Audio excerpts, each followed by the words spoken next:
మీకు ఎప్పుడైనా మీ తోటి వాళ్ళని చూస్తే వాళ్ళకంటే మీరు చాలా స్లోగా ఎదుగుతున్నారనిపించిందా? ఎగ్జాంపుల్ ఇవ్వాలంటే మీ గ్రోత్ ఒక వాకింగ్ లాగా మీరు నడుస్తున్నట్టుగా మీ చుట్టుపక్కల వాళ్ళు మీ తోటి వాళ్ళు మీకంటే లేట్గా స్టార్ట్ చేసిన వాళ్ళ గ్రోత్ వాళ్ళు సూపర్ ఫాస్ట్గా ఉరుకుతున్నట్టుగా అనిపిస్తుందా? ఎంతో కష్టపడి స్టార్ట్ చేయటం, రిజల్ట్ రాలేదని వదిలేయటం, స్టార్ట్ చేయటం వదిలేయటం, స్టార్ట్ చేయటం వదిలేయటం, ఈ లూప్లో పడి కొట్టుకుంటున్నారా?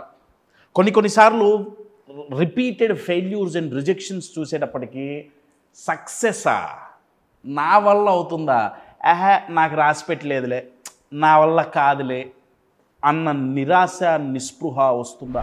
మీరు అనుకున్న దానికంటే మీ సక్సెస్ మీ గ్రోత్ కొంచెం లేట్ అవుతున్నందువల్ల క్విట్ చేయాలనిపిస్తుందా? వదిలేద్దాంలే అనిపిస్తుందా? మై డియర్ ఫ్రెండ్స్, ఒకసారి ఆలోచించండి. ఇది మన డ్రీమ్ అండి, మనం పెట్టుకున్న గోల్. ఈ డ్రీమ్ కోసం, ఈ గోల్ అచీవ్ చేయటం కోసం కొన్ని వందల సాక్రిఫైజులు చేసాం, ఎంతోమంది అవమానాలు మనం సహించాం, భరించాం, ఎన్నో ఎదురు దెబ్బలు ఎదుర్కొన్నాం. ఎందుకు? ఈ డ్రీమ్ అచీవ్ చేయడానికి, ఈ గోల్ అచీవ్ చేయడానికి. ఇప్పుడు మనం అనుకున్న టైం కంటే డిలే అయిందని చెప్పి దీన్ని వదిలేస్తామా? కశ్యప్ లేట్ అవుతోందిరా, వదిలేయక ఏం చేయాలి? నేను మీకు కొంతమంది ఎగ్జాంపుల్స్ ఇస్తాను, వాళ్ళకి ఎంత టైం పట్టిందో చూడండి. ధీరుభాయ్ అంబానీ గారికి 20 ఏళ్ళు పట్టింది, రతన్ టాటా గారికి 20 ఏళ్ళు పట్టింది, కిరణ్ ముజుమ్దార్ షా బయోకాన్ 15 ఏళ్ళు పట్టింది, సుందర్ పిచ్చయ్య గారికి 20 ఏళ్ళు పట్టింది, ఇన్ఫోసిస్ నారాయణమూర్తి గారికి 15 ఏళ్ళు పట్టింది, అమితాబ్ బచ్చన్ గారికి 10 ఏళ్ళు, మెగాస్టార్ చిరంజీవి గారికి 12 ఏళ్ళు, MS ధోని గారికి 8 ఏళ్ళు, అబ్దుల్ కలాం లెజెండరీ లీడర్ ఆయన గారికి 25 ఏళ్ళు, విరాట్ కోహ్లీ గారికి 10 ఏళ్ళు. మీరు అవుట్ సైడ్ ఆఫ్ ఇండియా చూసుకుంటే ఎలన్ మస్క్ 15 ఏళ్ళు, వారెన్ బఫెట్ 20 ఏళ్ళు, మై డియర్ ఫ్రెండ్స్ KFCకి 25 ఏళ్ళు పట్టింది, జెఫ్ బెజోస్ అమెజాన్ 22 ఏళ్ళు పట్టింది. తక్కువ టైమా? వీళ్ళందరూ ఓవర్ నైట్లో సక్సెస్ అయిపోయారా? మై డియర్ ఫ్రెండ్స్, సక్సెస్ అంటే ఇన్స్టాగ్రామ్లో రీల్ కాదు, ఇలా అనగానే వచ్చేయటానికి. సక్సెస్ అనేది రాజమౌళి గారి సినిమా లాంటిది, టైం పడుతుంది. మై డియర్ ఫ్రెండ్స్, ఎందుకు నిలబడలేకపోతున్నాం? ఎందుకంటే మనకొక అబద్ధం అమ్మేశారు. ఈ అబద్ధం మన మైండ్లో చాలా డీప్గా పేరుకుపోయింది. అదేంటయా అంటే సక్సెస్ అంటే ఓవర్ నైట్ వస్తుంది. మై డియర్ ఫ్రెండ్స్, ఇందాక చదివిన లిస్ట్లో సక్సెస్ వాళ్ళెవరికి ఓవర్ నైట్లో రాలేదు. డే అండ్ నైట్ కృషి చేసి కష్టపడి చెమటోడిస్తే వచ్చింది. అయితే నా క్వశ్చన్ ఏంటంటే, మరి అంత టైం పట్టినప్పుడు 5 ఏళ్ళు 10 ఏళ్ళు 15 ఏళ్ళు టైం పడుతుంటే మరి అన్ని రోజులు మోటివేటెడ్గా ఉండాలి, మన అనుకున్నది సాధించేంత వరకు, సక్సెస్ని రుచి చూసేంత వరకు మనం స్టేబుల్గా ఉండాలి అంటే మనలో ఏ క్వాలిటీస్ ఉన్నాయి? ఇందాక చదివిన లిస్ట్లో ఉన్న వాళ్ళకి ఏ మైండ్ సెట్ ఉంది, ఏ క్వాలిటీస్ ఉండకూడదు, అది తెలిస్తే ప్రతి ఒక్కళ్ళని నిలబడచ్చు. అది ఈ వీడియోలో తెలుసుకుందాం. ఆ క్వాలిటీస్ ఏంటి, ఆ మైండ్ సెట్ ఏంటి? తెలుసుకోకపోతే ఏమవుతుంది? నేను మీకు ఒక ఎగ్జాంపుల్ ఇస్తాను. బిజినెస్లు స్టార్ట్ చేస్తున్నారు, ఎంతో మంచి ఐడియాస్, ఎంతో మంచి ఫైర్తో బిజినెస్లు స్టార్ట్ చేస్తున్నారు. 6 నెలలు లేకపోతే సంవత్సరం రిజల్ట్ రాలా, వదిలేస్తున్నారు. జిమ్ముకు పోతున్నారు, 1 వారం 2 వారాలు లేకపోతే నెల రిజల్ట్స్ కనబడలా, వదిలేస్తున్నారు. My dear friends, competitive exams కోసం 1 అటెంప్ట్ 2 అటెంప్ట్లు రావట్లేదు, వదిలేస్తున్నారు. లైఫ్లో చాలా పెద్ద సమస్య వచ్చింది, చాలా పెద్ద సమస్య.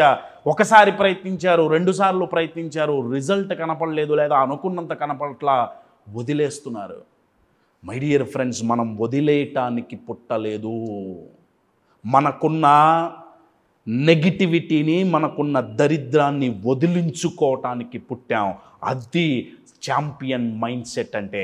అలా డెవలప్ అవ్వాలి అంటే ఏ క్వాలిటీస్ కావాలి, ఈ వీడియోలో చూద్దాం. ఈ వీడియోని వదిలేరు కదా.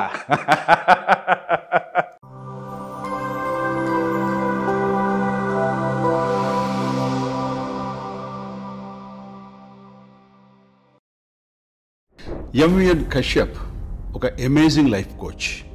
ఎందుకంటే జీవితంలో అయినా బిజినెస్లో అయినా సమస్యలు, కష్టాలు, నష్టాలు వస్తుంటాయి.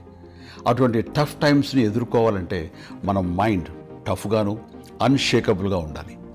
ఎంవిఎన్ కశ్యప్ కండక్ట్ చేసే వర్క్షాప్స్ బీ అన్షేకబుల్ కానివ్వండి, లేదా ఎమోషనల్ మాస్టరీ కానివ్వండి, ఇటువంటి ప్రోగ్రామ్స్ మనల్ని మానసికంగా దృఢంగా చేసి తద్వారా మన ఎదుగుదలకు దోహదపడుతున్నందుకు నాకు చాలా ఆనందంగా ఉంది. ఇటువంటి ప్రోగ్రామ్స్ మీరు మరిన్ని చేయాలని కోరుకుంటూ wishing you all the very best Kashyap. Good luck. కంటెంట్లోకి వెళ్ళే ముందు అప్కమింగ్ ప్రోగ్రామ్స్ 10 days ప్రోగ్రామ్ అండి. రోజుకు 1.5 hour చొప్పున ఆన్లైన్లో 10 days ఇమోషనల్ మాస్టరీ. ఎవరి మైండ్ అయితే స్టేబుల్గా ఉంటుందో వాళ్ళు ఎంత కష్టం వచ్చినా అనుకున్న గోల్ రీచ్ అయ్యేంత వరకు వదిలిపెట్టారండి. 10 days ప్రోగ్రామ్ అతి తక్కువ ప్రైస్లో ఉంది. For more details contact the number on the screen. So ఆ క్వాలిటీస్ ఏంటి? ఇక్కడ ఒకటి నెగిటివ్ ఒకటి పాజిటివ్ చెప్పుకుందాం. అంటే ఏ ఆలోచన విధానం ఉంటే వదిలేస్తాం, ఏ ఆలోచన విధానం ఉంటే వదిలేయకుండా నిలబడతాం అనేది రెండు పోల్చుకుంటూ మనం ఒక 3-4 క్వాలిటీస్ ఈ వీడియోలో చూద్దాం. క్వాలిటీ నెంబర్ 1 నెగిటివ్ క్వాలిటీ ఏంటయ్యా అంటే ఇంకొకళ్ళ సక్సెస్ రేటుతో కంపేర్ చేసుకోవటం. వీళ్ళు ఏం చేస్తారంటే వీళ్ళ చుట్టుపక్కల వాళ్ళతో చూసుకొని, అర్రే నేను ఇన్ని సంవత్సరాల నుంచి చేస్తున్నా, ఇన్ని నెలల నుంచి కృషి చేస్తున్నా, వీళ్ళు ఇన్ని నెలల్లో చేసేసారే, వీళ్ళకు వచ్చిందే నాకు రాలేదే, కంపారిజన్ మైండ్ సెట్లోకి వెళ్ళిపోయి ఇన్సెక్యూరిటీతో జెలసీతో వీళ్ళు బతుకుతుంటారు. అందువల్ల వీళ్ళ డీమోటివేషన్ అంతా వాళ్ళ చుట్టుపక్కల ఏ ఒక్కళ్ళు సక్సెస్ అయినా కానీ వీళ్ళు డీమోటివేట్ అయిపోయి డిస్కరేజ్ అయిపోయి వదిలేస్తారు. But my dear friends, champions, నేను ఇందాక చదివిన లిస్ట్ ఉందే, వాళ్ళు కంపారిజన్ చేసుకుంటారు. కానీ ఎదుటివాడితో కాదు, పక్కవాడితో కాదు, నిన్నటితో పోల్చుకుంటే ఇవాళ ఎంత ఎదిగాం, రేపు ఎంత ఎదగాలి అనే కంపారిజన్, అనే పోలిక, today better than yesterday, tomorrow better than today అనే పోలికతో వాళ్ళు ఎదుగుతుంటారు. అందుకే ఎన్ని సంవత్సరాలు పట్టినా సరే వాళ్ళు ప్రయత్నం ఆపరు. సో ఫస్ట్ క్వాలిటీ ఏంటి? ఇంకొకళ్ళతో కంపారిజన్ కాదు, మన పాస్ట్తో మనం కంపేర్ చేసుకోవటం. సెకండ్ డెడ్లియెస్ట్ ప్యాటర్న్ ఏంటంటే ఆల్ ఆర్ నథింగ్ థింకింగ్ అంటారు. అంటే వాళ్ళ మైండ్లో ఏం జరుగుతుందంటే ఇప్పుడు కనుక నేను సక్సెస్ అయిపోతే ఎప్పటికీ అవ్వను. ఇదేదో ఒక 70 ఏళ్ళు 80 ఏళ్ళు వచ్చిన వ్యక్తి మాట్లాడుతున్నారంటే అయినా నేను యాక్సెప్ట్ చేయను. కానీ యంగ్స్టర్స్ మాట్లాడుతున్నారు, యంగ్ బిజినెస్ ఓనర్స్ ఈ మాటలు మాట్లాడుతున్నారు, స్టూడెంట్స్ ఈ మాటలు మాట్లాడుతున్నారు. ఇప్పుడు కనుక సక్సెస్ అవ్వకపోతే ఇంకెప్పటికీ కాలేము. అందువల్ల వాళ్ళ మైండ్లో మోటివేషన్ అంతా దేని మీద డిపెండ్ అయి ఉంటుందంటే వాళ్ళు ఎలా మోటివేట్ అవుతారంటే భయం ద్వారా మోటివేట్ అవుతుంటారు. వాళ్ళ ఇమోషన్స్ ఎక్కువగా ట్రిగర్ అయ్యేవి ఏంటంటే యాంగ్జైటీ ట్రిగర్ అవుతుంది, భయంగా బతుకుతుంటారు, హడావుడిలో ఉండుంటారు. అందువల్ల తప్పులు ఎక్కువ చేస్తుంటారు, తద్వారా ఫెయిల్ అవుతుంటారు. కానీ ఛాంపియన్స్ మైండ్ సెట్, ఇందాక చదివిన లిస్ట్ మైండ్ సెట్ ఎలా ఉంటుందంటే ఆల్ ఆర్ నథింగ్ థింకింగ్ ఉండదు. వాళ్ళ మైండ్ ఎలా పనిచేస్తుందంటే పేషెన్స్తో పనిచేస్తుందండి. ఎందుకంటే వాళ్ళ మైండ్లో ఒక నమ్మకం ఉంటుంది. ఆ నమ్మకం ఏంటంటే still growth is the best growth అనే నమ్మకం ఉంటుంది. అంటే స్టేబుల్గా స్టెప్ బై స్టెప్ ఎదగటం అనేది లాంగ్ లాస్టింగ్ గ్రోత్ ఉంటుంది అనేది వాళ్ళ మైండ్లో పడుతుంది. వాళ్ళు ఏం చేస్తారంటే వాళ్ళ వర్త్ని వాళ్ళు ఇన్వెస్ట్ చేసిన టైంతో వాళ్ళు పోల్చుకోరు. అంటే నేను 4 ఏళ్ల నుంచి ప్రయత్నిస్తున్నా, 10 ఏళ్ల నుంచి ప్రయత్నిస్తున్నాను, నేను ఇంకా అనుకున్నంత సక్సెస్ అవ్వలేదు, సో నాకు వర్త్ లేదు, నేను వేస్ట్ కానీ అని వాళ్ళు ఫీల్ అవ్వరండి. ఎందుకంటే నేను ఇందాకన్నా కదా, సక్సెస్ అనేది ఓవర్ నైట్ రాదు, డే అండ్ నైట్ కష్టపడితే వస్తుంది. అందుకే సక్సెస్ని ఐస్బర్గ్తో పోలుస్తారు. బయట ఓన్లీ మనం సక్సెస్ అయిన తర్వాత మన అచీవ్మెంట్సే అందరూ చూస్తారు, కానీ మన జర్నీని ఎవరు చూడరండి. ఐస్బర్గ్ పైకి ఎంత కనపడుతుందో దానికి 10 లోపల ఉంటుంది. అందుకే సక్సెస్ని బ్యాంబూ ట్రీతో పోలుస్తారు. బ్యాంబూ విత్తనం నాటిన వెమ్మటే రాదు, కొన్ని నెలలు సంవత్సరాలు పడుతుంది. వన్స్ రావటం మొదలైందా చాలా ఫాస్ట్గా ఎదుగుతుంది. మై డియర్ ఫ్రెండ్స్, మీకు మీ చుట్టుపక్కల కనిపించే bamboo trees, so called successful people, ఆ బ్యాంబూ ట్రీస్ ఇవాళ నాటినవి కాదు, కొన్ని సంవత్సరాల క్రితం మొదలు పెట్టారు. కొన్ని సంవత్సరాల పరిశ్రమ, కష్టం వాళ్ళు పడ్డారు, అందుకే ఇవాళ సక్సెస్ అయ్యారు. ఓవర్ నైట్ కుదరదు, డే అండ్ నైట్ శ్రమించాల్సిందే. థర్డ్ డేంజరస్ క్వాలిటీ ఏంటయ్యా అంటే వీళ్ళు ఒక స్ట్రాటజీ తీసుకుంటారు ఎదగటానికి, సక్సెస్ అవ్వటానికి. ఒకసారి ప్రయత్నిస్తారు, ఆ స్ట్రాటజీ వర్కౌట్ అవ్వాలా, ఎమ్మటే స్ట్రాటజీ చేంజ్. అదే ఆ స్ట్రాటజీలో ఎక్కడ మిస్ అయింది, నెక్స్ట్ మళ్ళీ ఏం చేద్దాం, లేదు ఎమ్మటే నెక్స్ట్ వేరే బిజినెస్, వేరే స్ట్రాటజీ, లేకపోతే ఇంకేదో గోల్స్ మారిపోతుంటాయండి. మై డియర్ ఫ్రెండ్స్, మారాల్సింది గోల్స్ కాదు, మనం ప్రయత్నించే విధానం మారాలి. అదే ఛాంపియన్ మైండ్ సెట్ ఎలా ఉంటుందయ్యా అంటే, వాళ్ళు కూర్చొని అనలైజ్ చేసుకుంటారు. వాళ్ళు ఏది నమ్ముతారయ్యా అంటే, ఒక పెద్ద భవంతి కట్టాలి అంటే మొదట ఒక ఇటుక రాయి పేర్చటంతో మొదలవుతుంది. వాళ్ళు ఏం చూస్తారు అంటే, ఈరోజు ఎన్ని ఇటుక రాళ్ళు పేర్చాం.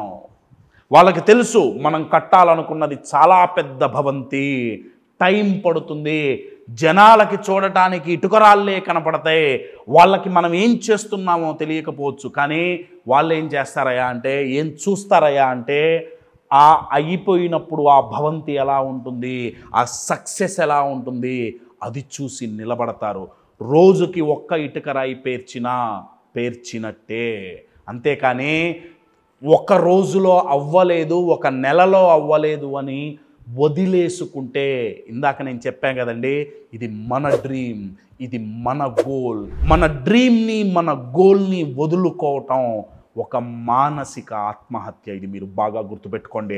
ఎంత కష్టం వచ్చినా, ఎంత నష్టం వచ్చినా, ఎంత ఇబ్బంది వచ్చినా, ఎన్ని సమస్యలు వచ్చినా సరే నిలబడాల్సిందే, ఇమోషనల్గా స్టేబుల్గా ఉండాల్సిందే, మళ్ళీ ప్రయత్నించాల్సిందే. ఒకవేళ కింద పడితే లేచావా, దులుపుకున్నావా, దెబ్బలకు ఆయింట్మెంట్ రాసుకున్నావా, మళ్ళీ ప్రయత్నించామా, అంతేకాని never ever give up, my dear friends. Master your mind, master your success.